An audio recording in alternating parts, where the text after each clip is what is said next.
ikaze mwese mukurikiye Family TV ni mu kiganiro Love and Family, kiganiro cy'urukundo n'umuryango. Jye Rwibutso Shema Jemima. Uyu munsi tugiye kuganira ku rukundo n'amafaranga. Ese abakobwa bumva gute ku rukundo n'amafaranga? Bavuga ko urukundo rwashize ku bakobwa cyane ko ngo basanga abahungu bakundana cyangwa se bagira abo bakundana bitewe nuko baba bakurikiye amafaranga. Uyu munsi rero ndi kumwe n'abakobwa gusa, reka batangire batwibwira, reka duhere ibumoso. Murakoze, nanjye nitwa Nadine Kamariza, nishimiye kubana namwe muri iki kiganiro. Nitwa Gloria Naituriki, nishimiye kubana namwe mu kiganiro Love and Family. Nitwa Murekatete Jean-Pierre, nishimiye kubana namwe muri iki kiganiro cya Love and Family. Murakoze. Turi kumwe rero n'abakobwa ahangaha, ni urubyiruko, ni bato cyane ariko nanone ntabwo ari bato. Reka rero tuvuge ingingo tugiye kuganiraho. Uyu munsi ingingo dufite iravuga iti ese abakobwa, hari ukuntu abantu bagenda bavuga ngo abakobwa nta rukundo rugihari mu bakobwa, bakunda amafaranga. Ese nibyo umuntu w'umukobwa cyangwa se w'umwari ashobora gushaka amafaranga ku musore nta rukundo amufitiye? Reka noneho Gloria atangire atubwira, nkawe wakunda umusore nta rukundo umufitiye ari amafaranga gusa ukurikiye? Murakoze, ngiye ku bwanjye ntago amafaranga nayakurikira, kubera yuko ahantu hari urukundo, hari amahoro, hari ubufatanye, amafaranga arizana byose. Murakoze. Urakoze cyane. Murakoze nawe. Jean-Pierre, wowe ntabwo ukunda amafaranga nk'uko abahungu nibo bakunda kubidushinja, nanjye reka njyemo. Baravuga ngo dukunda amafaranga mbese kubarusha. Ahanini umuntu akundana n'umuntu akurikiye amafaranga, nibyo mwumva ari byo? Okay, murakoze. Ngiye ku bwanjye ntabwo gukundana n'umuhungu ntabwo nkurikira amafaranga, kuko icyambere ni urukundo. Ahari urukundo byose biraboneka. Ubundi urukundo iyo rwabonetse n'amafaranga naza ngiye ku giti cyanjye rero numva nakurikira amafaranga ahubwo nakurikira urukundo. Murakoze. Nadine, wowe urabyumva ute? Murakoze, njye siko mbyumva, kuko amafaranga ni ishingiro rya byose. Uravuga ngo iyo ufite amafaranga byose ubifite, kandi iyo ufite amafaranga urya neza. Ese urambwiye ngo umuntu yaba nta kintu afite ukambwira ngo nzarya amabuye se, nzaryama hasi se? Njye numva rwose nakugombye gukurikira amafaranga. Ikintu navuga ngaho, kuryama hasi si ikibazo, kuko mu gihe muhuje umutima, muhuje ubufatanye, mwumva mukundanye, no kumusambi meme no kwikarita mwaryama mukagubwa neza, you just feel love, mukumva umunezero wanyu ari ijuru rito nyine ari ryo ngiryo ribahagije. Murakoze. Enda Jean-Pierre nawe natubwire. Ese Gloria aravuga ati njyewe nta kibazo naryama hasi, cyangwa se nasanga no musore tugiye kubana, cyangwa se ashobora no kuba akiri inshuti yawe ariko mutari mwagira ingingo yo kubana. Ese Jean-Pierre, wowe urumva wamusanga nubwo yaba nta mafaranga afite?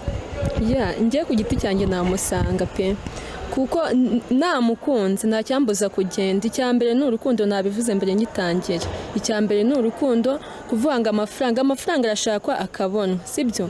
Gukundana n'umuntu ushaka gukundana, ibyo kubana bikazamo, amafaranga murayashaka mukayabona. Ngiye icyambere ni urukundo, nta cyatuma nkurikira amafaranga huya, nta cyatuma nyakurikira. Noneho ibyo abantu bavuga muri iyi minsi bishobora kuba atari byo, kuko ahanini baravuga nta rukundo rukibaho, ni amafaranga gusa.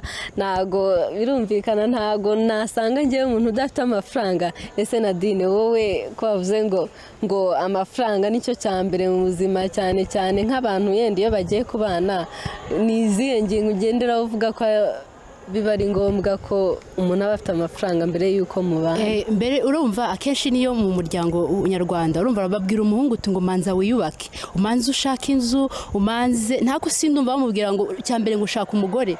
Niyo akura kenshi ababyeyi bamutoza ati shaka inzu, shaka iki. Ni mu rwego rw'amafaranga. Inzu uzayubakisha se amafaranga udafite? Ni amafaranga. Ntago wabona umuhungu uraho nta panara afite, nta kintu, kuko mukunda.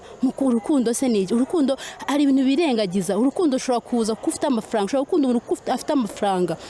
Ufite amafaranga, icyo ni icyambere, nakubonera umwanya, nagusohokana heza, twabaho neza, wabona ubwishi, ibintu byinshi byiza wabona. Naho ibyo kumbwira ngo urukundo ni amafaranga. mbere na mbere amafaranga, cya kabiri urukundo ruraza kubera ko ufite amafaranga, urankunda kuko ndimo sinzi iki cyongereza twari bavuga ngo musema kweli, ufite ifaranga uvuga neza. Na Gloria arabizi, urumva ni abantu babiri kubatsinda ntabwo biba byoroshye. Ntabwo biba byoroshye. Rero bo bafite ingingo ngo burya urukundo ruza mbere y'amafaranga, ariko reka dufate akaruhuko k'iminota nk'ibiri. Ese koko ntabwo njye mbyumva neza, ariko nanone mbiha agaciro. Ushobora gusanga umuntu nta mafaranga afite kandi urukundo rukaba ruhari. Reka rero tube dufashe akaruhuko, turagaruka mu kanya tubivugaho neza, dukomeza tuganira. bari mu muhanda ku mugani hari umuhanzi waririmbye indirimbo ngo urukundo rwarakonje Christopher. Iriya ndirimbo ndayikunda cyane kuko itwereka buryo ki abantu benshi bari kugira ubwoba bwo gushaka bitewe n'ibintu bari kubona hanze, kandi most of the time ntabwo wambwira ngo umuntu yagiye akurikiye urukundo ngo agezeyo urukundo ruhararagiye, ariko hari abagaruka amafaranga agihari kubera yuko afite amafaranga ariko afite wa mutima wo kujya hirya wo kujya hino, ugasanga umunezero umugore yagiye ashaka mu rugo, umunezero umugabo yagiye ashaka mu rugo ntabashije kubona. Zanzu rero wemera ko umuntu akunda umuntu bitewe n'ikintu afite amukundiye? Of course. Yeah, exactly. N'amafaranga arimo. None uzagenda ati ndagukunze gusa nta kintu uriho. Ubu ngubu ntabwo byashoboka. Icyo nshaka kubwira no kubaka urugo. Twavuze amafaranga n'urukundo. Urubaka urugo nta mafaranga, urubaka urugo nta kintu ufite. Ntabwo turumva ushaka kuganisha ikiza. Hari ingero nyinshi zifatika z'abantu bagiye bakunda batagendeye ku mafaranga, ari urukundo gusa. Reka nkoreze urugero rufatika, Zari na Diamond. Abantu subazi saba star bakomeye, ariko ndakubwiza ukuri Zari yakurikiye Diamond atari uko amukurikiye amafaranga. Diamond nta hantu yari ahuriye na mbana Zari afite amafaranga menshi turabizi kurusha Diamond, ariko yaramukunze aramukurikira, barabana babyarana abana. Rero aho ari urukundo, amafaranga arashaka akabona nabikubwiye. Wabwirwa n'iki niba Diamond atarakurikiye amafaranga? Urumva Zari deja yamurusha. Erega mureke ufite amafaranga agenda neza, aseka neza ndetse anabyina neza. Mu gifaransa bavuga ngo patron na danse. Yenda kuri Nadine mvuze akantu gato, ari ikintu Janvier avuze ngo Zari na Diamond. Yenda reka tubavuga n'abastari barabanye, ntago tuzi icyo yenda uriya Zari yakurikiye, ariko se noneho mbajije Janvier yaradufasha dusubize niba atarakurikiye amafaranga niki cyatumye batandukana. Ego dufashe rwose natubwire. Aho ngaho tuba tugiye kuvuga ngo ntiyakurikiye amafaranga, sibyo? Abantu hari igihe bagera mu rugo bakagira ibyo batumvikanaho. Ibyingo z'iki gihe murabizi, hari igihe bagira ibyo batumvikanaho bitewe n'uko bisanze mu rugo ibintu bimeze. Ariko icyambere cyatumye amukurikirana urukundo, kuko iyo batari urukundo ntabwo baba barabanye. Ibyo byo kuvuga twe tugiye kwinjira mu buzima bwabo buri private ntabwo twamenye icyatumye batandukana, ariko ntabwo tugeze tubona amakuru avuga ko ari amafaranga yatumye batandukana. Hari impamvu zabo ziri private zatumye batandukana. Oya nuko biri kose amafaranga aracyahari byose. Diamond afite amafaranga, Zari afite amafaranga, ahubwo mwibaze kibura ubwo ni cya kindi gisigaye n'urukundo, kuko amafaranga arahari biragaragara na n'ubu biracyagaragara, kandi tubonye ingero nyinshi z'abantu batiyo miturirwa. En plus abantu bakora ama divorce baba bafite n'amafaranga yo gutanga mu nkiko. Ubu usanga ari abantu bishoboye, most of the time usanga ari abantu bishoboye. So rero ngewe rwose kuvuga ngo nakurikira amafaranga no. Yenda tugiye nko ku bantu babana cyangwa se bafata umwanzuro wo kubana, renda reka mbabaze mwese cyangwa se twese turabakobwa, kuko uyu munsi ni ikiganiro cy'abakobwa hari uyu munsi, kuko ni urukundo kandi abantu bose bagira urukundo. Ese yenda nkamwe ngiye gushaka cyangwa se wowe ugiye guhitamo umuntu muzabana, wavuga ati ngiye rwose mfite umuntu, mfite abantu hariya babiri, ubwo ngubwo muri abo babiri ufite amafaranga, mfite yenda utayafite, ese mpite mundi? Ari nkawe wahitamo uwuhe muntu Janvier? Ariko duye n'impamvu. Okay, murakoze. Ngiye kuri njyewe ntabwo nagendera ku mafaranga pe, ngiye nagendera ku rukundo namukunze, nicyo cyatuma mpitamo. Naho Gloria? Murakoze. Nanjye icy'ingenzi nareberaho ni urukundo. Kuba nkunda birahagije. Amafaranga yiyongereyeho ni umugisha, ariko abaye atayafite, dufite gushyira hamwe, dufite mu mutwe ho gushakisha ho guteza imbere urugo rwacu, ntekereza ko byose twabigeraho bigakunda. Murakoze. Nadine urabyumva ute? Ndumva narabakoze. Gloria ari kuvuga ko murakoze ariko hagati aho Gloria avuze ko ngo afite mu mutwe afite iki, si ukuvuga ko udafite amafaranga badafite mu mutwe, nta nubwo atanagira n'urwo rukundo, ariko kuko afite amafaranga. Ubundi niba nshatse umuntu ufite amafaranga, icyambere mba nteganyiriza abana banjye. Ntago niba dushakanye ndavuga ati ibyo byose abana baziga gutya, ni proje. Ubundi gushinga urugo ni proje, nkuko utegura ati ngiye gukora business gutya, n'urugo narwo ni proje. Urarwiga ati bizagenda gutya, gihe runaka nzafite abana gutya, baziga muri ubu buryo. Rero ubwo sinumva ukuntu umuhungu azaba ari aho ngaho nta kintu yibereyeho, niko numva muri iyi minsi basigaye bavuga nta kintu afite, umbwire ngo njye nta kintu yazambwira pe. Ese Nadine waba mu rugo rutarimo urukundo ukumva unyuzwe ufite ayo mafaranga, umugabo akajya agenda ukamubona nyuma y'icyumweru aje kukubyaza uwo mwana, nibyo byagushimisha? Murakoze. Ntacyo byaba bitwaye yanaje kuko yaje, urumva tayare yaje kubana nanjye, ko atageze ngo ahereyo ntabwo byashoboka. Amafaranga si ikintu. Uko biri kose oya nitukajya twirengagiza ibintu bimwe na rimwe. Uko biri kose hari umwanya uri empty, hari umwanya uri empty nk'umubyeyi kubona uri kumwe n'umwana wawe, harabura undi mubyeyi wo ku ruhande.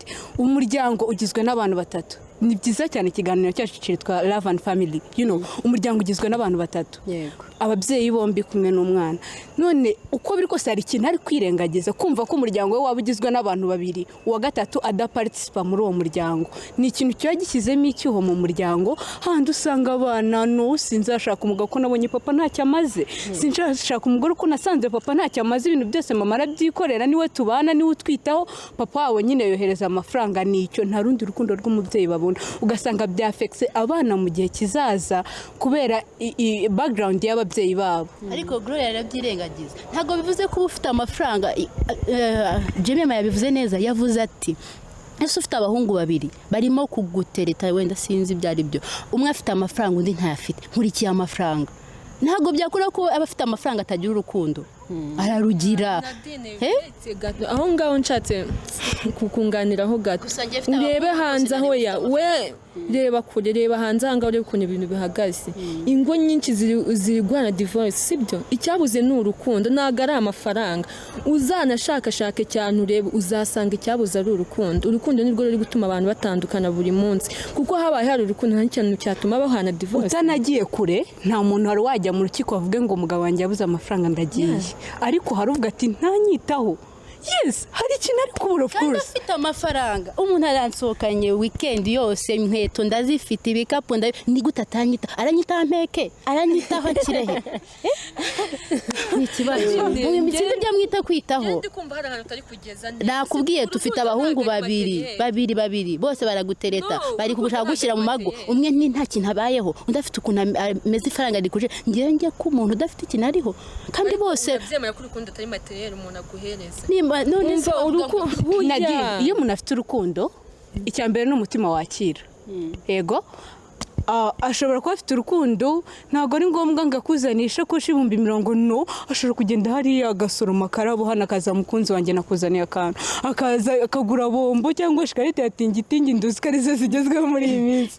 Ariko nyine ukabona ko ari akantu kagezweho kandi yagutekereje. Uko biri kose umwanya umuntu yahaye igitekerezo agiye gukora niwe ukwereka agaciro aguha. Akanzanira bombo nkumva ndishimye, amagambo yimbwiranye, ariko uwo muntu uzafata amafaranga uhaha ibyo ngibyo nta kindi kintu yitayeho, hari ikintu kizasigara cy'icyuho mu mutima wawe.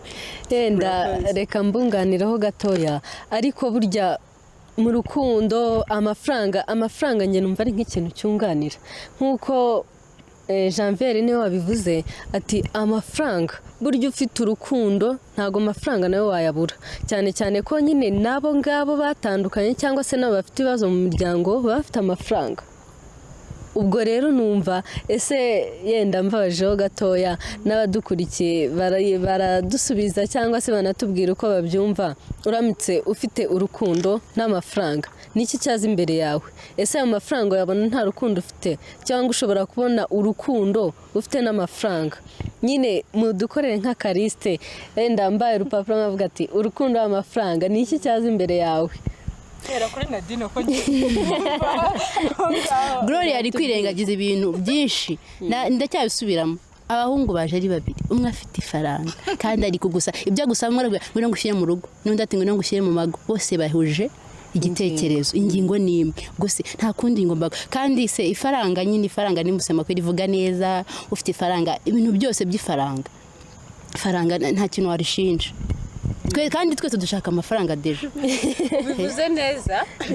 ubivuze neza uravuga ati umwe araza ati ngwino ngushyire mu mago, undi araza ngo ngwino ngushyire mu mago. Umwe afite urukundo, undi afite amafaranga. Yego, hari abantu muri iki gihe hari ikintu kiri gutuma none n'izo divorce ziyongera, akabona mfite inzu, mfite imodoka, mfite amafaranga, igisigaye no gushaka. Ntiyite ko gushaka bisaba rwa rukundo, akavuga ati icyo mfa nuko nzana umugore. Uri kumva azanye umugore ntagaruka ari urukundo, ahubwo nuko bamubwiye ati igihe kirashyitse kuko ufite iyo nzu. Azanye umugore ntagaruka ari urukundo, ahubwo nuko abonye ko afite amafaranga ahagije kuba yatunga umuryango. Ugasanga rero ni handi urukundo rubuze, umuryango ugahura n'ikibazo. Ariko umuntu wagize urukundo akajya kuzana umugore, uko biri kose avuga ati hari icyo mu mutima wanjye nshaka ko cyuzuzwa n'umugore wanjye n'umwana wanjye. Abo bantu kuko aribo batumye abazana, koko aribo yashyizeho umutima, uko biri kose urwo rugo ruzahora rukomeye, rukomeye. Ariko wa wundi afite amafaranga azajya abona ko yayaha n'undi ku ruhande nawe akamwitaho nk'abandi bose. Ariko wa muntu wazanye abantu abakunze ntago azigera basiga. Murakoze cyane. Ese noneho nk'uko yenda inshuti zanjye cyangwa se abakobwa bagenzi banjye bamaze kubitubwira, burya amafaranga ashobora nayo kuba atari ingenzi cyane mu rukundo, cyane cyane ko nko muri iyi minsi baravuga abakobwa mukunda amafaranga, abakobwa mukunda gusohoka, mukunda kujya ku mazi, mukunda ibintu byinshi bijyanye n'amafaranga. Ese koko ngiye nkunze umuhungu naba mukundiye amafaranga afite? Icyo ni ikintu tugomba gutekerezaho cyane cyane nk'abakobwa, kuko uyu munsi nibo turi kumwe, nibo turi kuganira. Ndumva nzaganira n'abahungu numva tuzaganira nabo kugira ngo n'abaduhe ukuri kwabo. Ese we aramutse wa mugani, yenda ntago bahari ariko reka tubavugireho gatoya, aramutse ari umuhungu we yavuga ati njyewe nshaka umukobwa nzajya mpa amafaranga, cyangwa ataravuga ati njye nshaka umukobwa ushaka urukundo. Reka rero njyewe mvuge nti, njyewe ku rugero rwanjye mba numva njyewe nabwira umusore nti nanjye nshaka umusore ufite urukundo, rega nawe nshaka amafaranga. Ariko nanone nkavuga ni nyamara wasanga amafaranga ari ingenzi mu buzima bwacu. Reka noneho buri muntu atubwire, ese nyine ubaho umuntu ahagaze, wahabonana na Dini wihagazeho wasanga nyamara atakwemera umusore umuha amafaranga. Agiye kuduha umwanzuro, yenda nabifata nk'umwanzuro, ariko bagira ikintu babwira abakobwa cyane cyane nk'abakunda amafaranga, bavuga ati njye nzashaka umuntu w'umukire cyangwa se nzashaka umuntu ufite amafaranga. Reka Jean Pierre atubwire, agire inama bagenzi be. Murakoze. Mbere ko ngira inama bagenzi banjye, nanjye namanza nkiheraho. Ngewe uko mbibona, ngomba gukurikira urukundo kuruta amafaranga, kuko amafaranga ntabwo atanga ibyishimo, ariko urukundo rugerageza gutanga ibyishimo. Iyo ubana n'umugabo wawe cyangwa umusheri wawe, mubanye neza, mufite urukundo, muri duke mufite mukadusangira, aho urukundo nyine n'ibindi biraboneka. Kuri bagenzi banjye bakunda amafaranga, abakobwa nyine bakunda amafaranga, tugira bita abasireye. Icyo nabagiraho inama, nababwira ati bareke gukurikira amafaranga, bakurikira urukundo. Urumva, abo basheri babo cyangwa abagabo babo babana mu rugo, bababwire ko urukundo ni rwo rwa mbere, nabo barubereke, bareke kubazanaho amarangamutima y'amafaranga cyane, amupushinga ashaka amafaranga ibiki n'ibiki, ahubwo amwereke urukundo. Ngewe nicyo nabagiraho inama. Murakoze. Murakoze cyane. Nadine. Ngewe ndacyabihagazeho, ntago watangira projet cyangwa umushinga nta mafaranga ufite. Ni ngombwa ko projet uba wakoze, wanateguye, ugomba kuvuga ati kuko nshaka kugera kuri iki, ngomba kuba afite amafaranga. Yabashaka amafaranga bakora amaproje. Wowe se nkawe wakwigiriye inama ubwiye abahungu? Nkawe nk'umwari w'u Rwanda wakwigiriye inama, cyangwa se bagenzi bacu badukurikiye babagiriye inama? Inama nabagira ni uko bagomba guhitamo neza, bakareba, ariko ntago uyo wihitiyemo nabi nawe bikugiraho ingaruka. Ugomba kureba ugahitamo neza, ariko cyane cyane ukita ku gafaranga. yenda nuko turabiganira mu gikari ariko se koko urumva yenda njyewe mbuze ngubu rero Nadine mfite musaza wanjye afite amafaranga ariko nta rukundo agira ntacyo byabintwaye urukundo ruraza ari umuhingamo bivuze ngo ushobora kuba ufite urukundo niyo nta mafaranga waba ufite yego nta mafaranga nawe mfite ubwo se ntarwo ufite oya uri kubyumva nabi nakubwiye ko kujya mu rugo ni projet ni business utegura kandi uzi ko ugiye kwandikisha umushinga wawe ugomba kuba ufite capital ati nzakora ntya nzabigenza gutya ni byiza rero ko umuntu agira amafaranga muri projet uba ugiye gukora kandi hejuru twayitangiye tuvuga ko ugomba gushaka amafaranga nk'inama wagira abakobwa ni iyihe nuko bahitamo amafaranga meza amafaranga meza abagaragara n'andi hari ayo ubona bati uyu nguyu rwose nubwo afite amafaranga ariko ariko njyewe icyo nshaka bashaka amafaranga n'abantu hari abantu bafite amafaranga ariko bafite n'urukundo ngenda bihamya rwose hari n'abadafite amafaranga bafite urukundo hari n'abadafite na kimwe batagira urukundo hari n'abadafite na kimwe bafite urukundo ni byiza ko bashaka umuntu ufite amafaranga ufite n'urukundo barahari bakagira ingo nziza zizira uburwayi n'izindi ndwara mbi zose bivuze ko rero no guhitamo neza ari ingenzi mu buzima bwacu cyangwa se mu buzima bwacu bw'urukundo. Gloria nawe gira icyo ugira inama kuri bagenzi bawe. Murakoze. Nanone hari ikintu Nadine avuze ngo afite amafaranga ibindi byose abimuhingamo.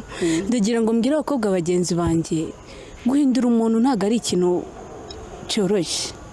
Kuvuga ngo urakurikira amafaranga uzagenda uhindura umuntu, icyo kintu ntabwo ari ikintu cyoroshye pe. Guhindura umuntu usibye Imana yonyine, guhindura umuntu ntabwo ari ikintu cyoroshye. Hanyuma ikindi nabwira basaza bacu, wari tubwiye ngo tubagireho inama gushaka amafaranga, gushaka umukobwa ufite amafaranga uzatuma babona amafaranga, ibintu nk'ibyo. Nukurikira umuntu ushaka amafaranga umunsi yashize, ariko nukurikira umukobwa ufite urukundo azaza kubera umutima w'urugo, azakurerera abana, rwa rukundo ruzatuma aguma mu bana bawe, ruzatuma bitaho. Ntago azabona ufite amafaranga ngo amuhubukire kuko icyo ashaka aragifite mu rugo rwe. Yego. Hanyuma ikindi, there is a saying, baravuga ngo abantu hanze aha ni abakene, icyo bafite gusa ni amafaranga. Uri kumva ikintu baba bashatse kuvuga? Ni abakene ngo icyo bafite gusa ni amafaranga. Bivuze ngo hari ikindi cy'ingenzi babura, ni rwa rukundo, ni wa munezero. Ni ukuvuga ngo ayo mafaranga nta kintu aba avuze, niyo waba uyafite wuzuza ukuzuza amazu n'ibiki, ushobora kubura umukene kandi wujuje amafaranga. Murakoze cyane. Ibyo bishatse kuvuga ngo uramutse yenda ibyo abantu bavuga cyangwa se ahanini muri iyi minsi ibyo abantu bakunze kuvuga bati nta mafaranga nta rukundo, cyangwa se abakobwa b'iki gihe bakunda amafaranga ntabwo bakunda abantu. Murabinyomoje nyine mubabwire ko atari byo. 100% ntabwo ari byo. Ntabwo ari by'iki? Ntabwo ari byo. Ntabwo urukundo ruramutse, ni ukuvuga ngo amafaranga aramutse adahari urukundo rushobora kuboneka. Bivuze ko abakobwa dufite urukundo. Urukundo rurahari kuko n'ingero nyinshi zirahari z'abafite amafaranga ariko badafite umunezero. Rero urukundo rurahari, ntabwo dukurikira amafaranga, twe dukurikira urukundo. Turetse no kwijijisha, abahungu bavuga ngo bakurikiye amafaranga ni 1%. Nabo baba bashaka wa muntu bitaho. Turabizi natirete yabo bakunda kubahwa, bakunda kubahwa. Nawe abareba wa muntu uzamwubaha, wa muntu uzamutetesha, wa muntu uzamwitaho, nyine tutabyirengagije. Nabo nuko batari hano batwemeza ko ari we muntu bakunda. Murakoze. Nadine nawe tubwire. Biba bisekeje ukuntu ntabwo wambwira ngo kubera ko ntafite amafaranga ninjye uramenya kwita ku mugabo, ninjye uramutetesha. Amafaranga aratetesha ifaranga. Uzi gufata umuntu ukamujyana convention, Radisson, Kivu, Beritano hose. Ifaranga si ikintu. Niba ashaka amafaranga nicyo cya mbere rwose. Ifaranga, iyo ufite ifaranga uvuga neza, ugenda neza, we abantu bakwicaza neza. Bivuze ko nanone njye hari ikintu numvishe, sinzi niba Janvier na Gloria bari kucyumva, ariko amafaranga nawe ni ingenzi. Icya mbere njye navuga, yenda dufata n'umwanzuro njye nshishikariza abahungu gukora cyane gusa n'abakobwa mukore cyane. Ese wa mugani niba nkunze amafaranga nawe akayakunda akavuga ati njye umuntu tuzabana hari umuntu noneho umva ninkunda amafaranga nawe akajya byiza twese tuyashatse tugashaka amafaranga nta muntu wagenewe gushaka amafaranga wenyine. Mbese dukore cyane rubyiruko dukore cyane turacyari bato bose wasanga ari nk'umwe uteganya kubaka urugo. Reka dukore cyane dushake nyine amafaranga kugira ngo tuzubahe n'inshingano dutegereje hari imbere. Reka rero tube dusubikiye ahangaha nanone ni ikiganiro Love and Family.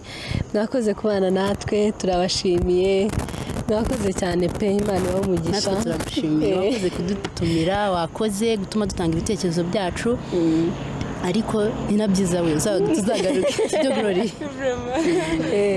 Ni iki wakwifuriza umuntu ukurikiye iki kiganiro nyine ni iki wamwifuriza? Nta kindi turi muri sama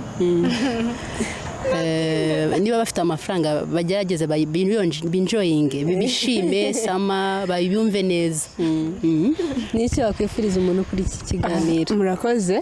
Ikintu namwifuriza Nadine navuze akigikiye yakote yiwe n'ubundi icyo nabifuriza nujya gushaka uzabyumvemo ko witeguye koko witeguye gufata inshingano nk'umubyeyi witeguye kuba mama w'abana cyangwa papa w'abana ubundi ubone gufata umwanzuro. Murakoze. Nanjye icyo nabifuriza ni uko abafite abasheri bakomeze bongere urukundo keya zibe nyinshi babiteho nyine n'ayo mafaranga azaza nyuma. Abubatse ingo nabo nyine bongera urukundo kurwo nibwo ruzatuma famiye zabo zikomera. Murakoze cyane nanjye mbifurije kugira urukundo n'amafaranga.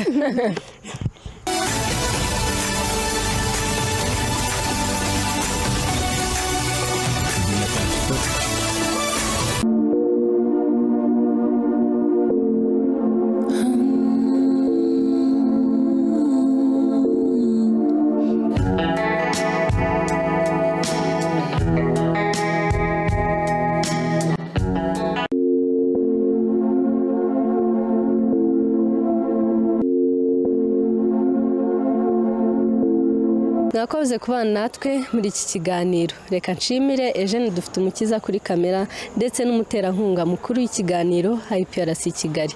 Nyandwibutso Shema Gemma naho ubutaha mu kiganiro Love and Family.